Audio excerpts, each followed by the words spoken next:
নমস্কার বন্ধুরা, কেমন আছো? আশা করি তোমরা সকলেই ভালো আছো। আচ্ছা, অর্ঘ্য বলছে ভালো আছো। আমরা এই যে দেখতে পাচ্ছ সকালবেলা গণেশ পূজার দিন গতকালকে আমরা গিয়েছিলাম গণেশ পূজার সকালবেলা।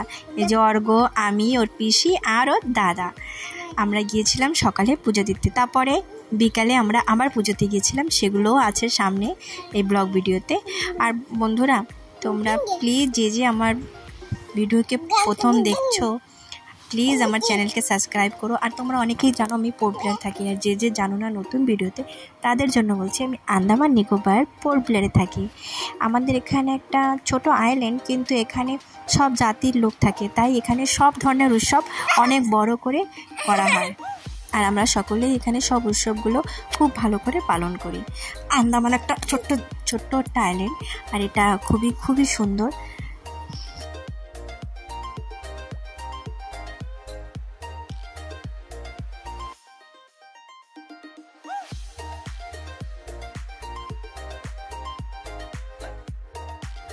আর পুজো মানে আমাদের মনে একটা আনন্দ চলে আসে না? পুজোর কিছুদিন আগে নতুন পোশাক, বাচ্চাদেরও খুশি হয় পুজো।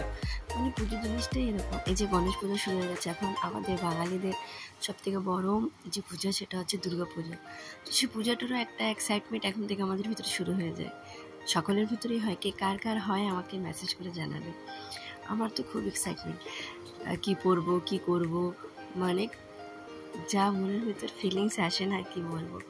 তো সেরকম সকালেরই সব পুজোর সময় ওরকম ফিলিংস হয় যাদের যে ট্রেডিশনালি যে পুজোটা সেটার জন্য তো হয়।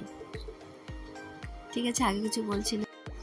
আর আমাদের আন্দামানের সব থেকে বড় মূর্তি যেখানে গড়া হয়, যেখানে তৈরি করা, মানে যেখানে বানানো হয়, মানে পুজো অনুষ্ঠান করা হয়, সেটা হচ্ছে মোহনপুরা মার্কেট। সেটা হচ্ছে পোর্ট ব্লেয়ারেই মাছি মার্কেটে আছে, ওইখানে বানানো হয়। অনেক বড় গণপতি মূর্তি বানানো হয়। এটা সব থেকে বড় গণপতি মূর্তি। আমি ভিতরে যেতে পারছি না, দেখতে পাচ্ছ কত বড় লাইন। এটা রাস্তা থেকে লাইন, অনেক লম্বা লাইন আছে রাস্তা থেকে। আর এইটা হচ্ছে তার পাশেই আমাদের অটো স্ট্যান্ড, জিপ স্ট্যান্ড আছে, ওইখানে মূর্তিটা করা হয়, এখানে করা হয়। এখানে একটু ডিস্টেন্সে অনেক জায়গা, কলকাতা যেরকম দুর্গা মূর্তি একটু পরে করা হয়, সেরকম এখানেও একটু ডিস্টেন্সে পরপরই গণপতি মূর্তি পূজা করা হয়, মানে মন্দির তৈরি করা হয়।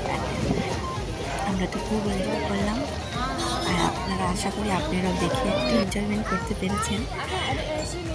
দেখেন, আগে আর কিছু বললাম না। সকলে ভালো থাকেন, সুস্থ থাকেন, এটাই আমার কামনা।